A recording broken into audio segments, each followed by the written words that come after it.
Jacques Coeur était le fils d'un pelletier, c'est-à-dire d'un marchand de peau et de fourrure, et il est né à Bourges en 1400. Alors pourquoi à Bourges? Qu'est-ce qui le destinait à devenir le plus grand marchand de son époque? Bourges n'est pas un port de mer, la ville est située sur une rivière qui s'appelle l'Oron, qui se jette dans l'Yèvre, qui se jette dans le Cher, qui se jette à son tour dans la Loire. Donc tout ça est loin des principales routes commerciales. Donc pourquoi à Bourges? Eh bien parce qu'en 1415, après la défaite d'Azincourt, le dauphin, le jeune Charles VII, quitta Paris, d'où il fut chassé par le duc de Bourgogne, Jean sans peur. Et c'est ainsi qu'il devint le roi de Bourges. Et par conséquent, la cour s'installa également à Bourges.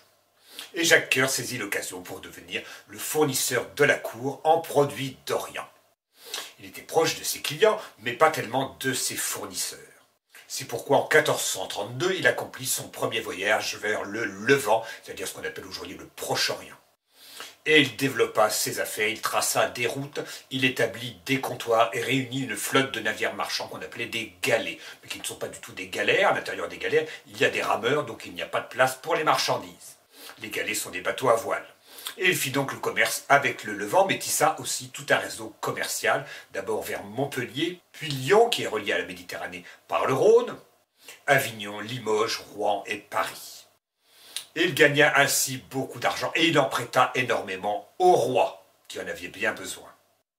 Et c'est ainsi qu'il devint l'argentier du roi.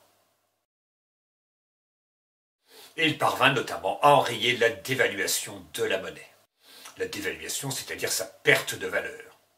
Et cet homme habile fut aussi diplomate dans plusieurs situations délicates.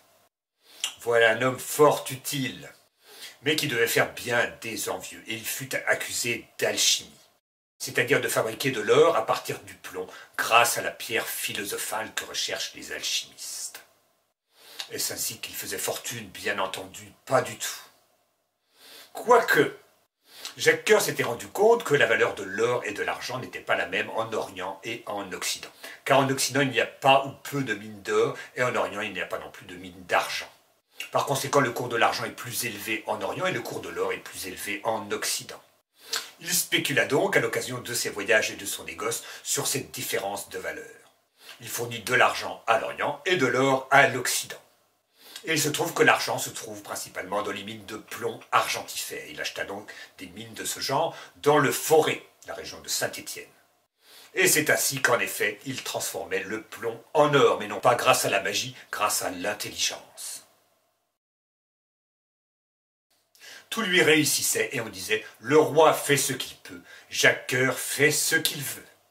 Mais les rois n'aiment pas toujours la grandeur et la gloire qui est acquise en dehors d'eux. Si bien qu'en 1451, Jacques Coeur fut arrêté sur ordre de Charles VII et il dut demander pardon à genoux de crimes que, bien entendu, il n'avait pas commis. En réalité, son seul crime, c'était probablement que le roi lui devait beaucoup d'argent. Vous n'allez tout de même pas rembourser un criminel. Si bien que Jacques Coeur fut condamné à mort en 1453, justement l'année de la bataille de Castillon. Mais il s'évada de sa prison de Poitiers. Et il gagna Rome où il affréta une flotte au service du pape. Car 1453, c'est aussi l'année où le sultan ottoman Mehmed II prit Constantinople. Le danger turc est donc bien réel. Jacques Coeur se propose donc de combattre les Turcs avec cette flotte et il est mort en 1456. On suppose que c'est au cours d'un combat contre les Turcs au large de l'île de Kio, qui est une île grecque. Et ainsi se termine la vie d'un des hommes les plus remarquables de son temps.